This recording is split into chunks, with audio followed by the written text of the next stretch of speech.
go, here we go, here we go. Greetings and welcome, ladies and gentlemen. Today we're going to talk about factoring polynomials. There's a whole lot of different strategies to use when factoring polynomials. I'm going to teach you a couple of them today, and we're going to learn some others tomorrow as well. There's going to be lots of examples in this video, just to warn you, so feel free, if you feel like you got a concept, fast forward ahead to the next example, and you guys can figure it out. You know how to operate a YouTube. You're good. So here we go. Let's just jump right in. The first concept that I'm going to talk about is greatest common factor.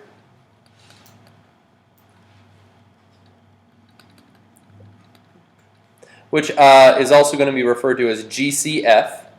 And essentially what I'll do, I'll give us a problem here right now. What if I've got 20x to the third y squared plus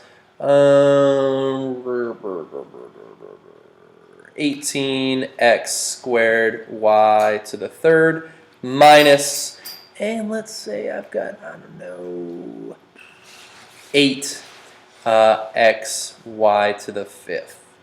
How about that? So if I want to factor out the greatest common factor, I'm investigating each of these terms and figuring out what is the largest thing that would divide into all of them. All right? And then I want to take it out. Now, in a sense, all right, greatest common factor, right? You guys remember like distributive property, right? A times B plus C, and then like, essentially, greatest common factor is doing the same thing, but in reverse, where I'll have AB plus AC, and I'll go a yoink. So it's kind of the opposite of distribution, right? And then I'll be left with A times B plus C.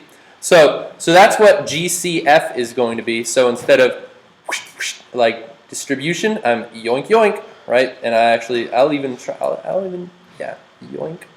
I'll write it down there, bam. Although 2 yoinks makes more sense, because, well, in this case it's yoink. In this problem, it might be yoink is probably what I'll probably do. Doubly probable. So here we go. Taking a look at all of these, between 20, 18, and 8, what is the largest number that divides into all of those? 2. 4. 2 goes into 20 and 8, but not 18. So I think 2 is the best we can get. Okay? So I'm going to yoink, steal the 2 from everybody. Now between x cubed, x squared, and x to the first, so this one's got 3x's multiplied, 2x's multiplied, 1x multiplied. What's the greatest number of x's I could steal from all of these? 1. Just 1x, because I can only steal what my poorest member can afford, right? I can only tax my citizens what the poorest citizen can afford. So because all of these have at least 1x, I can steal 1x from all of them. Okay? And between the y's, y squared, y to the third, y to the fifth, how many y's can I steal from everybody? 2. 2 y squared. Perfect. So what I'm going to have here is, I guess I can write it in this color. So I'll have 2 y. Well, because y squared, this one had 2, this one had more than 2, and this one had more than 2. So I'm able to steal at most 2 from all of them. Technically, I could take just 1, but then it wouldn't be the greatest common factor anymore. It would just be a common factor. So on the outside of a set of parentheses, I'm going to write 2xy squared. And now I'm going to figure out what would be left over on those terms, okay? So here's my question. 2 times what would be 20? 10, right? X times what would be x cubed? X squared, right? And y squared times what is y squared? No, just like 1 or something, but I don't even have to write that, right? Because I stole the whole y squared from that problem, essentially. The other way you could get this, right? So I phrased it as 2 times what is 20, sorry, 2 times what is 20. You also could have phrased it 20 divided by 2 is 10. X cubed divided by x is x squared, and y squared divided by y squared is 1. So there's kind of 2 phrasings that I could use to describe that. Let's see, 2 times what is 18? 9. Yep, and it's positive, so I'm going to have a plus sign there. And x times what is x squared? X. And y squared times what is y cubed? Y, right? And notice that's the same the other way around. Y cubed divided by y squared is y to the first. So whichever way you want to analyze it, go for it. Let's see, 2 times what is negative 8? Negative 4. X times what is x to the first? No. X times x would be x squared. So it's just 1, so I don't even have to write it. And y squared times what is y to the fifth? Y cubed. Well done. All right, so that's the concept of the greatest common factor. Let me realign my parentheses here. Right? So what did I do? I went through all of my terms and I said yoink, yoink, yoink, and I just stole the greatest amount that I could from all of them. Right? So good stuff. So that's greatest common factor. It turns out this is a technique that I should actually use on every factoring problem because it makes what's left over smaller numbers and smaller terms. And then if I had to factor this further, I could, if I had to factor the inside of that any further. And I would have already, taken care of the greatest common factor. So, all right, next type of factoring trinomials. Trinomials is what we're going to focus on here. Well, specifically quadratic trinomials, I guess, but, well, not necessarily. We're good. So let's do a quick little recall for this concept. So if I was multiplying x plus 2 times x plus 3, and I was multiplying that out, what would I get? How would I do that? You get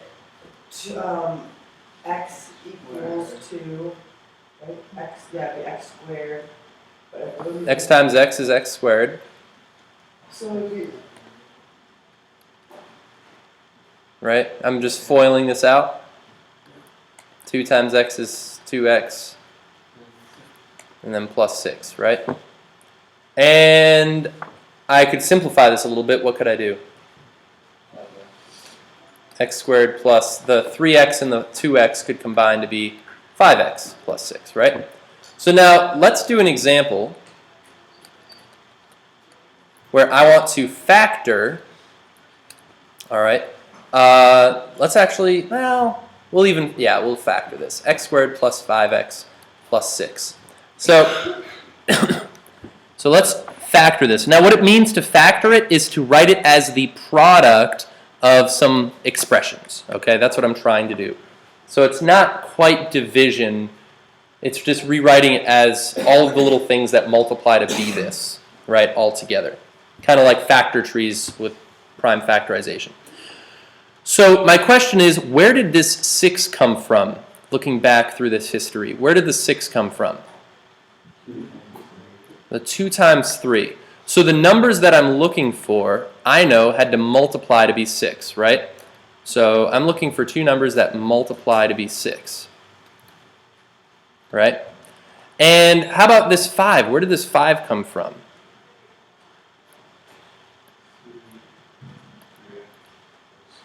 Three plus 2. And notice these numbers are the same numbers that had multiplied to be 6.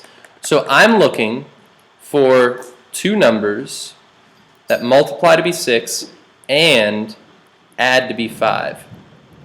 3 and 2. 3 and 2. Precisely, right? So that's kind of how I'm narrowing my search down. Now, which clue should I start with? If I wanted numbers that add to be 5, well, I could have had, 0 and 5, 1 and 4, 2 and 3.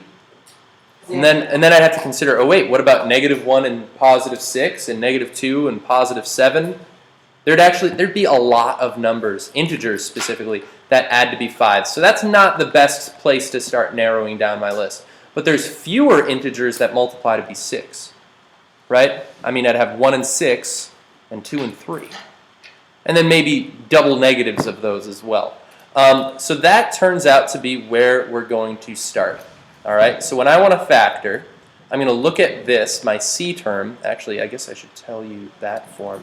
The general form of a trinomial is ax squared plus bx plus c.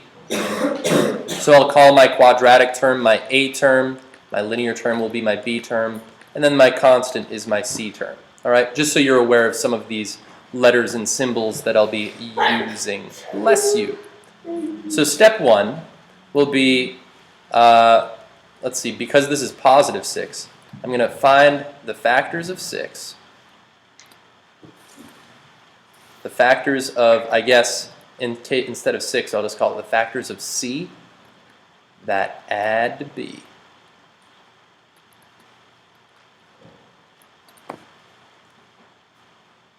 All right, so let's find those factors of 6. What are the factors of 6?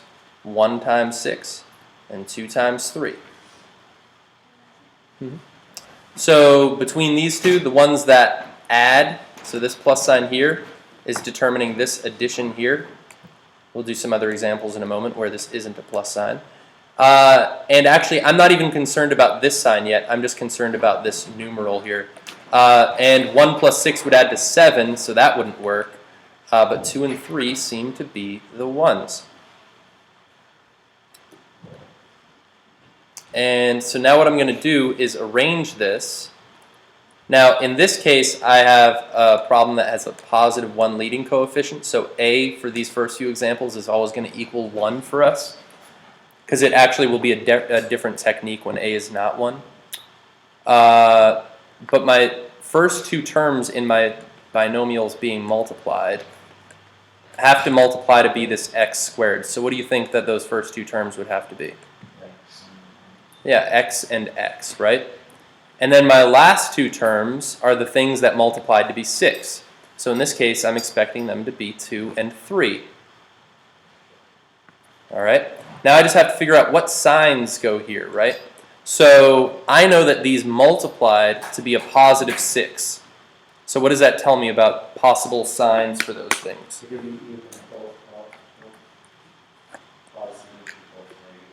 Correct, right? Both positive or both negative.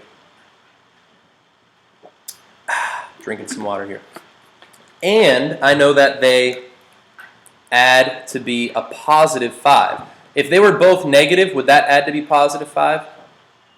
No, that would add to be negative 5. So my only possibility is both positive. Okay, and now I've got it factored. All right, so describing this last step is a little bit tricky. So write as the product of linear binomials, I guess. And then determine the signs.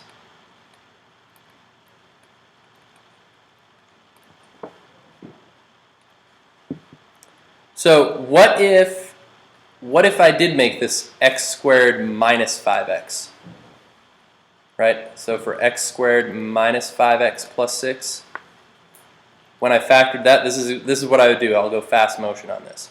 Find the factors of 6 that add to be 5. So that's 1 and 6, 2 and 3.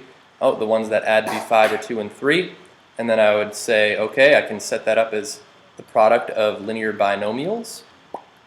So x with a 2, x with a 3. And then I'd say, okay, these signs have to be the same because they multiply to be positive, but they add to be negative, so minus minus is the only combination that it could have been. All right, so that's the general sort of approach that you might take. So let's do one that's got a minus sign for my c term. Okay, and it's not going to be too different. So let's do x squared. Let's do, how about this, minus x and minus 6. Actually, you could make it a minus 5x. Are you guys able to squeeze your 5 in there?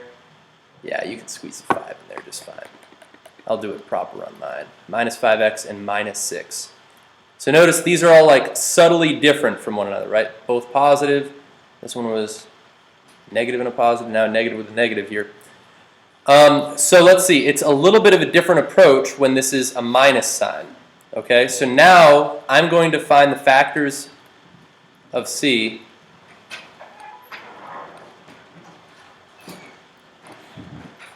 that subtract to B. Okay? Purely because of this minus sign. That's what told me that, okay? The minus sign actually will also tell me later that I'm going to have two different signs for those two guys. All right, so let's see. Find the factors of 6. 1 and 6, 2 and 3. Which of these subtract to be 5? Well, 1 and 6. Oh, 6 and 1 have a difference of 5. Right? So that's got to be 1 and 6. So let's see. I'll have an x with a 1, an x with a 6. If I kept this as a 1x, then I would have chosen the 2 and the 3 because those have a difference of 1, right? And now let's see. Let's see if I can analyze the signs. So I know they multiply to be a negative 6. The only way for that to be possible is for them to have different signs, right? And I know they add to be a negative 5. So which one has to be the more influential one that's negative? Let's see, 6 is more influential than 1. Since this is negative, the 6 will have to be the negative there. And the 1 will have to be the positive. All right? And you can guess and check. I mean, I could have said, is it minus 1 and plus 6? And then I'd check, does negative 1 plus 6 equal negative 5? And I'd say, nope. So then I'd have to switch it around. Okay? So that's the general approach. So all three of these examples were when A equals 1. Bless you. So this is A equals 1 situations, okay? So now let's talk about, this one is unfortunately a lot more complicated of a process. There's like maybe 4 steps. It's called the AC method for any time when my leading coefficient, right, because you guys know that vocabulary term now, whenever my leading coefficient is not 1. And I'm going to actually scroll over to the other side to fit it. Maybe I'll fit 2 examples in. We're doing pretty good for time, too. It's not bad. So let's do, so here's some, this is going to be called the AC method. All right. And this is going to be used for, once again, factoring trinomials, in which A is not equal to 1. Okay? So that's our conditions for this. So let's do an example here. Let's say I've got 7x squared minus 16x and plus 4.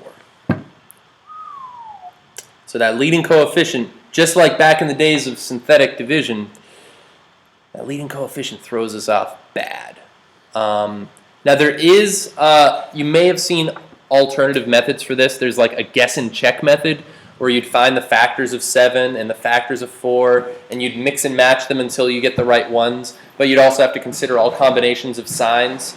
That is a possibility, and in this case it actually wouldn't be that bad because there's only 2 factors of 7 and there's only 2 pairs of, 4 factors of 4, I guess.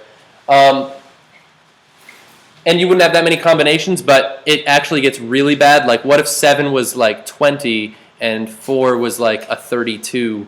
I would have lots of factors of each, and it'd be a probability problem where now I'm mixing and matching all of those pairs until I happen to find the lucky one that combines.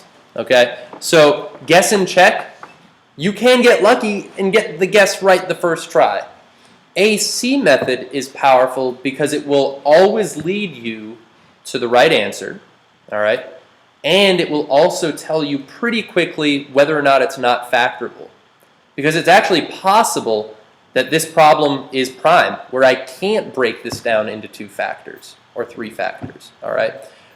It's possible that that would be the case, and if I was using guess and check approach, I might have to try like 30-something combinations, and then I get down to the end and I realize none of them worked, and then I just have to be like, oh, this was prime the whole time. And I would be really upset that I spent all that time to determine that. It would have been really brute forcing my way through the problem. So, okay. So that was my justification for the AC method. And this is the primary method that we'll be using for these. So step 1, here we go. Multiply AC. You might have guessed. So let's see, A is just the 7, all right? A is not 7x squared, it's just the coefficient. And C is the 4. So A times C is 28. And then step 2,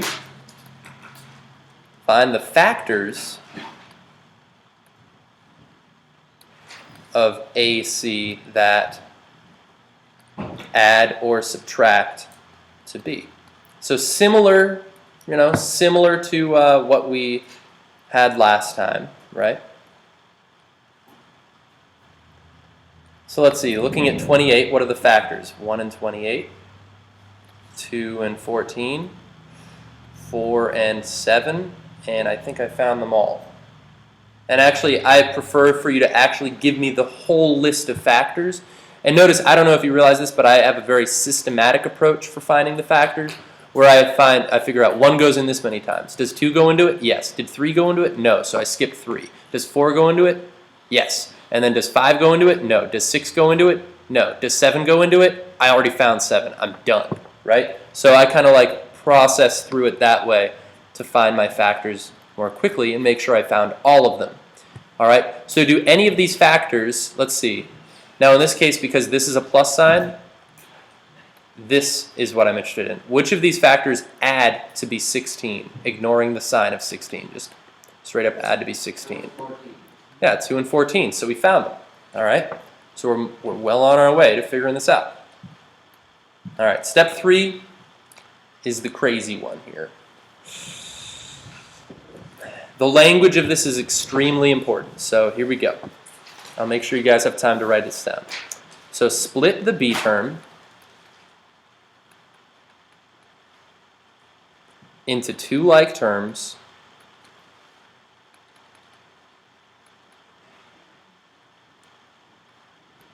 whose factors are the coefficients we just found. Lots of language there. I'll explain all of it.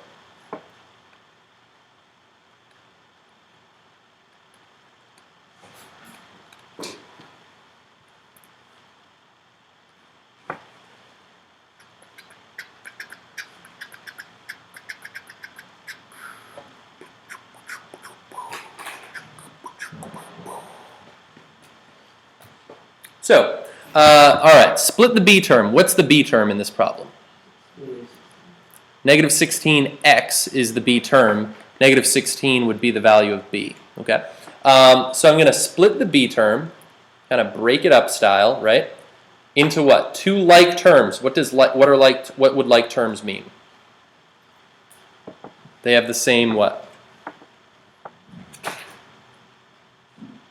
Same variables and exponents as each other. All right, so let's see. I'm going to have 7x squared with something x and something x, and then plus 4 hanging on. And now I've got to figure out what are these 2 somethings, all right? What are the, let's see. And so I've split into 2 like terms whose, oh man, I dyslexified this, guys. Ah, how embarrassing.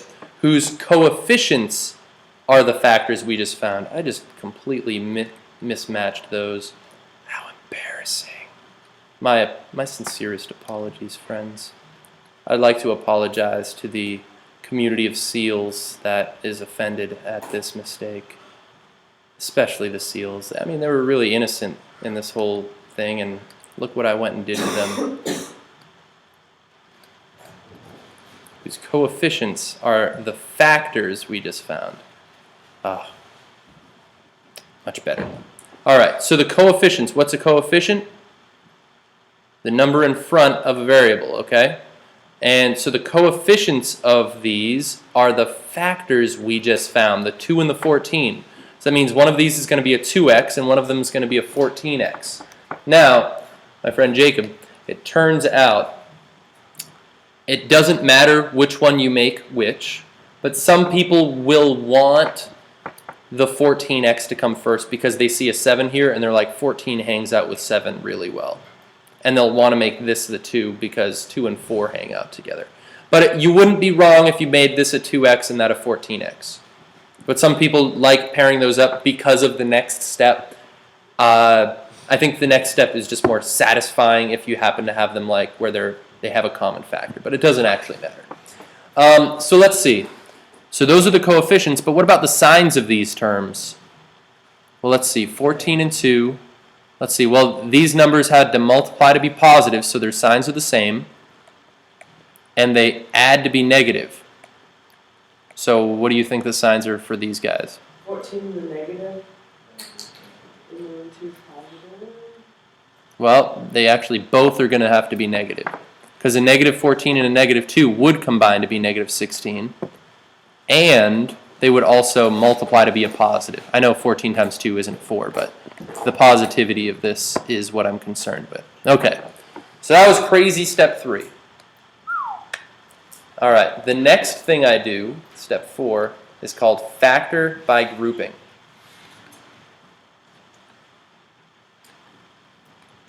All right, and it's actually its own concept, in which I find the GCF, I'll just say GCF, the first 2 terms,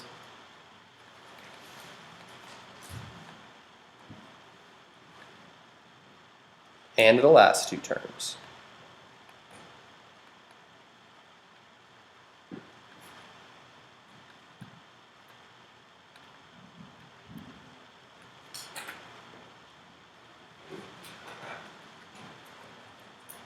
So, looking at my first 2 terms, I want to GCF something out of this. What can I take out of both 7 and 14? 7. And what can I take out of x squared and x? Just an x. All right? So I'm GCFing that, right? So take out a 7x, and I'm left with, and I'm just GCFing the first 2 terms, right? So I'm not interested in these guys yet. 7x times what would be 7x squared?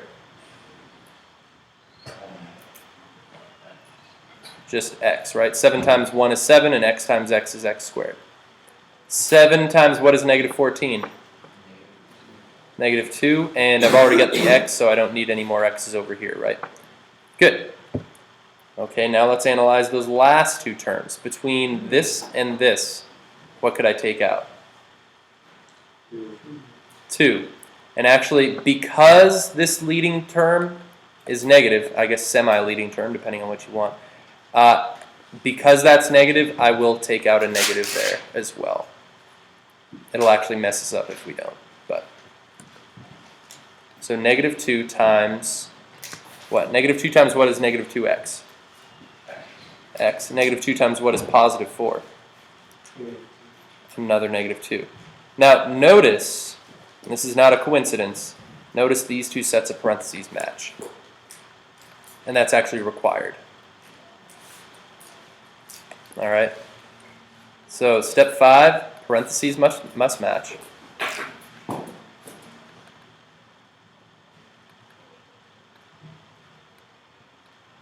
Must match. And what we're going to do is GCF out the common factor, the common expression, or I'll call it common expression, that's fine. I'll let you guys write that down and then we'll do it. And this is a little bit think outside the box in order to do this, but we're good, we're going to get this. So here we go. Let's see, where's my mouse at? There we are. So notice this and this are identical. So I'm going to GCF both of those out of this. And that's really kind of like a little bit mind-bending there. But if I thought of this as kind of a quote-unquote term, right? Don't write that down. And I thought of this as a term, notice each of those have an x minus 2 that I could take out of them. And that's what I'm going to do. I'm going to take out an x minus 2. So I will have x minus 2 on the outside of a set of parentheses. And x minus 2 times what would give me this? What's it missing? 7x. And x minus 2 times what would give me this? The negative 2. All right, so it turns out that is now the factored thing. What? I know it's a crazy, crazy process, but we're going to get really good at these.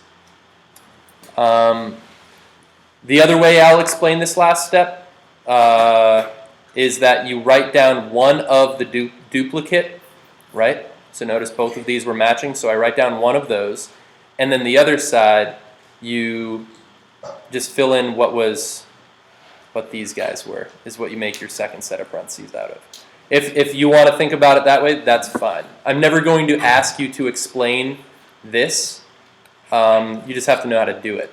So whichever way you'd like is fine there. Let's do one last example, but this time we'll go through it fast, and will be amazing. So exemple. So let's factor using the AC method because that'll be our only choice. So let us factor. What if I've got 4x squared plus 7x plus 3?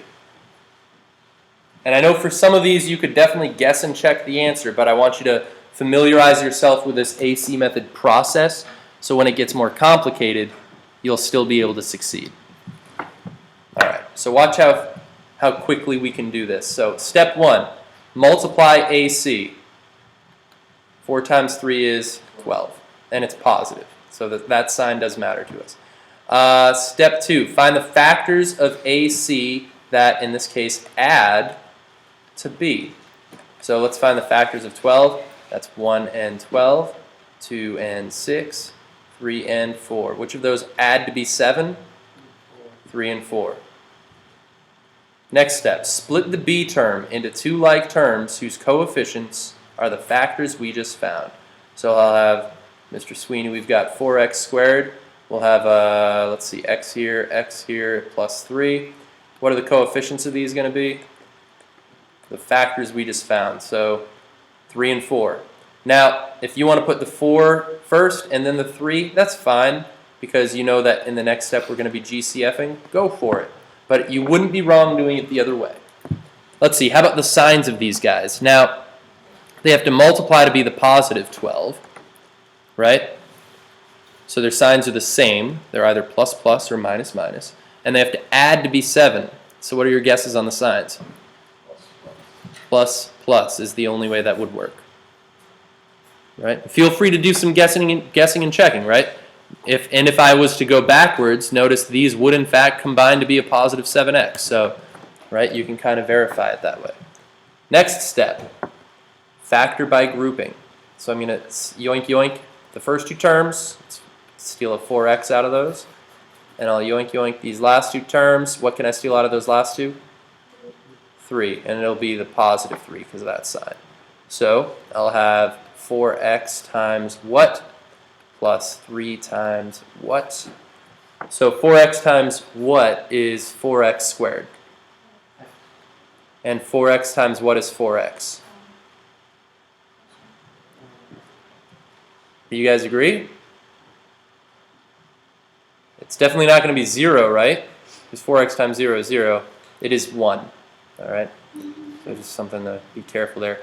And let's see, 3 times what is 3x? And 3 times what is 3? 1. And hey, our parentheses match. Hooray! That means we're doing something right so far. And now for my last step, I will go,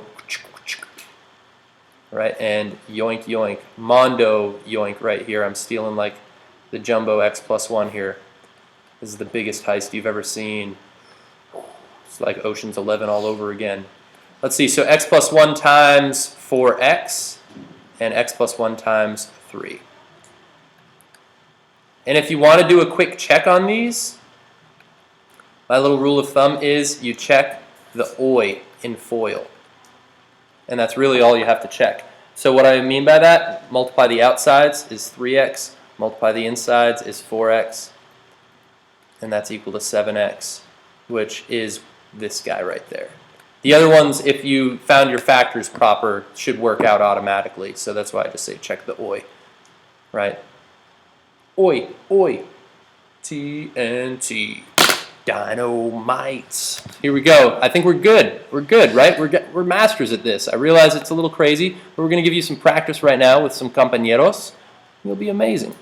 So, all right, internet friends. Hopefully you learned a lot about factoring. Bye-bye.